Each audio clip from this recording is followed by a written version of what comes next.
The thing with losing weight, right, the vast majority of us seem to think we need to go out and do loads of exercise. We need to burn mad calories until we turn into a prime John Cena. That somehow, if you just run a little bit or jump over a rope, that all your problems are solved. Well, that just ain't it. And I think this is the biggest problem with why people, including myself, don't get to where they want to be. We're obsessed on the idea of running our fat away until we hit a brick wall. We either get injured or we haven't lost 3 stone in 2 runs, so we just give up. Because, let's be real, I don't wanna.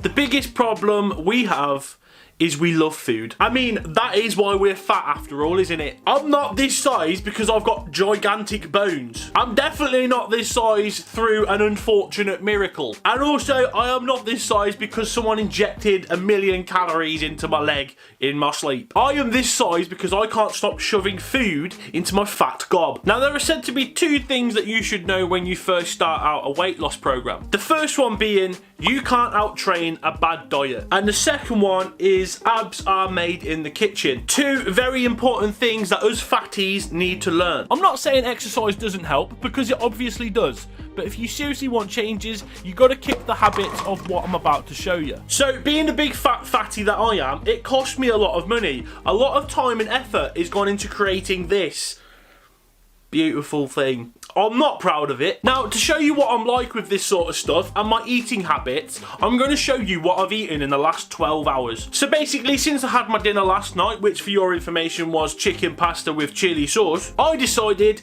that wasn't enough to satisfy my needs, so I went and bought myself 1 times 500 millilitres bottle of Coke, 4 times chunky shortbread cookies, 4 times Tunnocks caramel wafer bars, 1 times Twirl, 1 times Crunchy, which wrapper I have discarded, 1 times share bag of Maltesers. And to top that all off, I had a Greg's jam donut in the last 12 hours. Now, if I was to calculate all of that, that would be roughly 3,000 to 4,000 calories. All of that? 3,000 to 4,000 calories.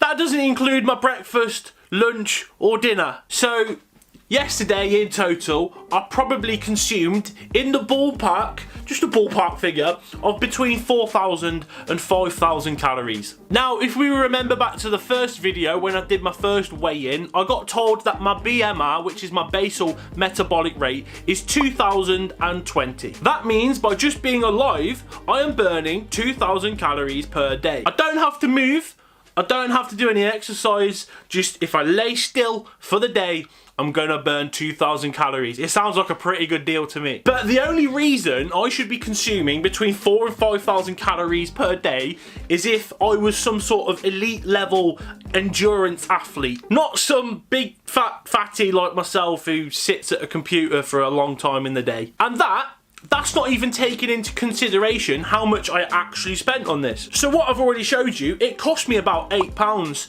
and in England, that's roughly 1 hour's minimum wage. And I do that about 4 times a week. And on a bad week, I'll do that every single day. So, get your calculators out, you can do the maths on that. Let you into a secret, I'm wasting a lot of money. Quite a lot. Now, we're going to be changing this. I can't keep eating 4,000 calories a day. I will quite simply die. Introducing MyFitnessPal, the app that lets you log in what you consume, showing you nutritional facts and calories to go with it. You can tailor it to you, and this isn't a sponsor. You get the picture, I'm using it. So basically with this, I'm going to log everything that I eat. Now, my BMR is 2,000-ish without doing anything in the day, so I'm going to use that as my daily guideline. Also, I've literally just come off furlough, which means I'm now back at work, which also means that I'm moving more than I was doing during the lockdown period, which means naturally I'm going to be losing a few more calories per day. Add in some exercise and some other good stuff and I will be well on my way to that £75 goal. Now, I'm looking to do the standard 3 meals in a day, so obviously your breakfast, lunch and your dinner. The biggest problem I have though is snacking, and it's such a big problem for me because stuff like this, which is McVitie's Nibbles, that stuff is my kryptonite. Our recommended serving is 24 grams, right? And this whole bag is 120 grams. You can see the size of it, it's not very big. Per serving, 24 grams, 126 calories. Per 100 grams, 523 calories. So it's pretty much 600 grams, 600 calories in this bag. I would smash one of these within about 3 minutes. I can just chow for them. It's really easy for me. So this is going to be the biggest thing, is trying to cut that out of my life. Another big thing with losing weight, and something that came up as like quite a negative thing on that first weigh-in, was how much water I should be consuming. I've got one of these. This is 2 litres, I think it's 4 pints. Don't know what that is in litres. So it's 4 pints, and I'm supposed to get through 1 or 2 of these a day. Basically, I'm supposed to clear 1, and if I can get through more than that, sound. But this is really important to having a good, healthy lifestyle, so I'm gonna drink a lot of this. I'm gonna eat a lot less of this, and hopefully we get through and we're looking okay. I'm also cycling to work, and today it is bloody raining.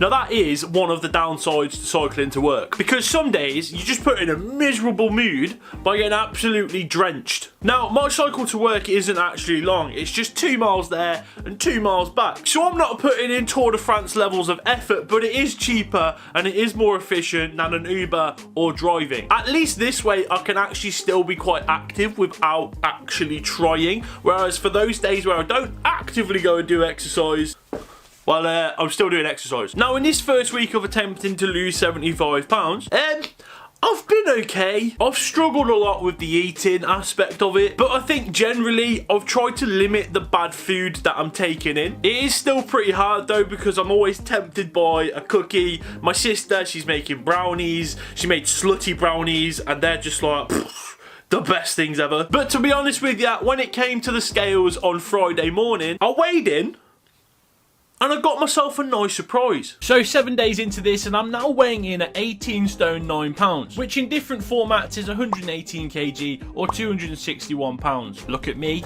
ticking all the boxes there. And that results in a 4.6 pound loss in the first week. Could be a number of things that have happened there. I'm eating less, drinking more water, burning more calories, just generally living a better lifestyle, and that shock to the system has come through, it seems. Now, obviously, we've got smart scales so we can look a bit more detailed into what's happened. Here's a side-by-side of the first week's statistics. None of the colours have changed, which would be the key indicator of progress, but looking at the numbers, some have definitely changed here. The weight being the main one, and with that the BMI changes accordingly. I lose 0.6 off that giant number, which is great. Body fat is down 0.5%, which is another great thing to see. My fat-free body weight and my muscle mass both saw a decrease, which I'm not happy about, but I do understand. I haven't been at the gym at all, just cycling to work and that. Subcutaneous fat is down 0.2% and visceral fat is down by 1. Now here's a slight bit of good news too. Body water has gone up 0.3%. Let's all celebrate, shall we? Have a mad party and that. Nah, so it's not where it needs to be, and it's still low, but we'll keep working on that. Skeletal muscle and protein seems to have made an increase too.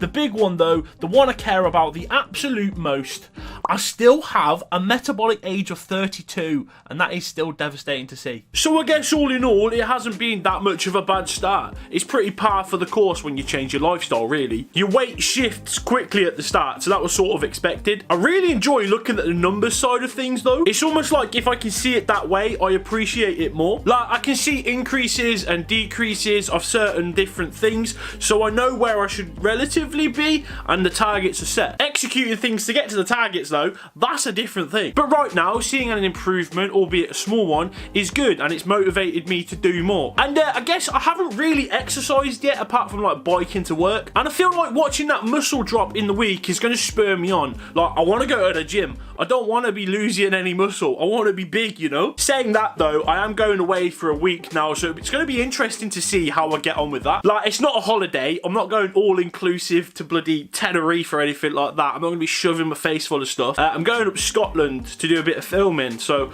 we'll have to wait and see what happens. It could go horribly wrong. I don't think it will though. It's not that sort of thing. Like, I could just ruin my first week and just eat pure rubbish, or I could carry on with what I've been doing, carry on with the healthy lifestyle, come back and I've lost a bit more weight, the numbers are looking even better, and maybe my metabolic age is below 32. Who knows what cookie will show up in the next video. Anyway, I think that's where we're going to draw a conclusion on this video. I think this was just sort of like a first way in to sort of be like, right, I'm doing it. I do want to be more active with this though, and I don't mean like going to the gym and like riding my bike and all that. I mean like making the videos. I want to be more active. I want to engage more. I want to like show you things. I want to share information. I want to hear how you guys are getting on, because I know some of you have commented saying you're going to be trying this along with me. So that's really interesting, and I just want to just want to be more active and make more videos. Because I suppose, like, it's great for me that I've lost £5 and that £75 target is now a £70 target and we're well on our way. But I haven't really showed you what I'm doing. Like, yeah, I'm calorie counting, but like, what am I eating? And I didn't show that. So I think in future videos, I'm going to show a bit more in detail of what I'm actually doing. And there are other things that I want to try as well. I've seen people say about carnivore diets. I've seen people say intermittent fasting, 5-2 diet, doing more exercises and all that sort of stuff. There's lots of stuff that I want to be trying and I want to be able to like engage and show you guys what it's actually like. But I guess for now, it's a good start by like checking what I eat, counting my calories, making sure I don't go mental with the chocolate, and yeah, it's proved alright. But anyway, thank you all for watching and joining me on my weight loss journey. If you are new around here, don't forget to subscribe. If you're not new, just like the video. Just give it a thumbs up, that'd be great. I really would appreciate that. But yeah, if you are taking part in this, you're trying to lose a bit of weight yourself, let me know how you're getting on in the comment section down below. I do reply to pretty much all the comments, so don't be afraid. I'll see you in the next one. Until then, take care.